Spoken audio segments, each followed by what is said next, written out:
സ്വന്തമായിട്ട് ഒരു biscuit company തുടങ്ങണം എന്നുള്ളതായിരുന്നു നായകന്റെ ഏറ്റവും വലിയ സ്വപ്നം. അതിനയാൾ ദാക്ഷായണി ബിസ്ക്കറ്റ് എന്ന് പേരിട്ടു.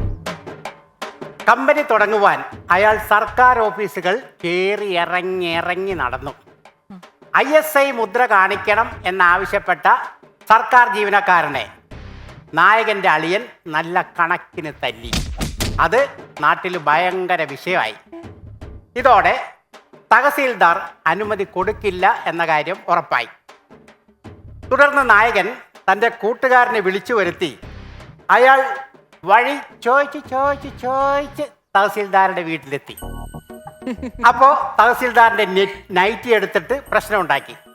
തുടർന്ന് നോവലിസ്റ്റായ സുഹൃത്ത് തഹസീൽദാരെ കുറിച്ച് ഇല്ലാത്ത ഒരു കഥ എഴുതുവാൻ തുടങ്ങി. ഒരു ഗസറ്റഡ് യക്ഷി എന്നുള്ള പേര്.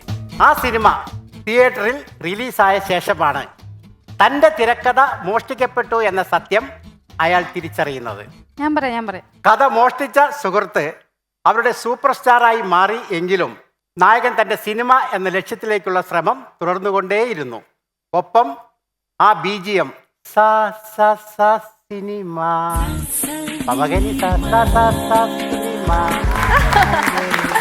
അടിപൊളി കഥ.